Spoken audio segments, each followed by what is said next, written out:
ભાવનગર જિલ્લાના આ ખેડૂત સરગવાની ખેતીમાંથી વીઘા દીઠ 70,000 રૂપિયા સુધીનું ઉત્પાદન મેળવી રહ્યા છે।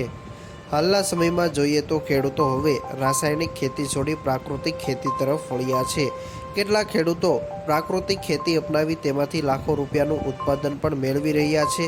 ખાસ કરીને હવે પરંપરાગત પાકો છોડી બાગાયતી પાક તેમજ ટૂંકા સમયગાળામાં અને યોગ્ય ભાવ મળી રહે તેવા પાકોનું વાવેતર ખેડૂતો કરવા લાગ્યા છે। મારું નામ પોપટભાઈ લાખાભાઈ ડાભી, ગામ લાપાળિયા, તાલુકો પાલિતાણા, જિલ્લો ભાવનગર। હું સુભાષ પાલેકરની શિબિર એટેન્ડ કરી અને પછી ગાય આધારિત ખેતી એસપી ખેતી કરવા રહ્યો છું। પહેલાં શિલા ચાલુ ખેતી કરતો હતો તો એમાં ઝાઝો ભાગ ખરસમાં વહી જતો હતો। તો પછી આ સુભાષ પાલેકરની શિબિર કર્યા પછી હું આ ખેતી તરફ વળ્યો। આજે એને 7 વર્ષ થયા છે। તો આજે હું સરગવાનો પાક 2-3 વર્ષથી કરી રહ્યો છું।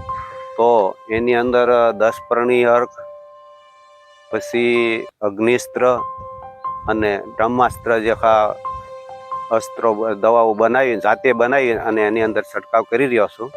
અને મારો માલ તૈયાર થાય એટલે અમે અહીંયા તે બેઠા થડાવાળાને ત્યાં આપી દઈએ છીએ શાકભાજી। અને અમને 30 રૂપિયાથી માંડીને 80 રૂપિયા સુધીના ભાવ મળે છે।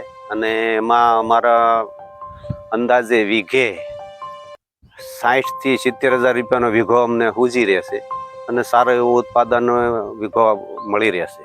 અને બે સરગવાની ઓળ વચ્ચે હું અત્યારે મગફળીનો પાક પણ ચોમાસા દરમિયાન કરું છું।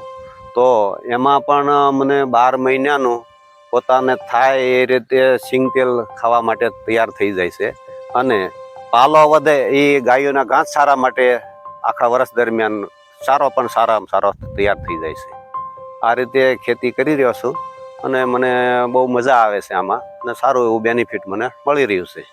અગાઉ કયો પાક વાવેતર કરતા હતા અને સરગવાનું વાવેતર કરવાનો વિચાર કેવી રીતે આવ્યો? પહેલાં હું કપાસ, મગફળી અને ડુંગળી એવા રોકડિયા પાકો કરતા હતા। એમાં ખર્ચ બહુ લાગતો હતો, પણ પછી મેં આ સુભાષ પાલેકરની શિબિર કરી ડીસા, પછી મને એવો વિચાર આવ્યો કે આ શિલા ચાલુ ખેતીની અંદર બહુ ખર્ચ લાગે છે, તો કેમ નહીં આ ખેતીમાં આપણે બદલાવ લાવવી।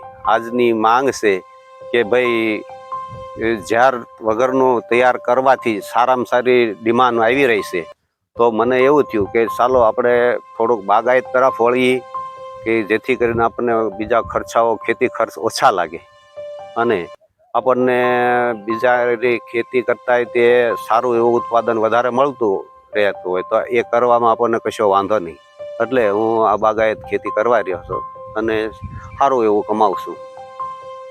પાલિતાણા તાલુકાના લાપાળિયા ગામે રહેતા ખેડૂત ડાભી પોપટભાઈ, જેઓ અગાઉ રાસાયણિક ખેતી કરતા હતા પરંતુ તેમાં યોગ્ય ઉત્પાદન ન મળતા તેઓ હાલ છેલ્લા 7 વર્ષથી પ્રાકૃતિક ખેતી કરી રહ્યા છે, જેમાં 2 થી 3 વર્ષથી પોતે સરગવાની ખેતી કરી તેમાંથી સારું એવું ઉત્પાદન મેળવી રહ્યા છે।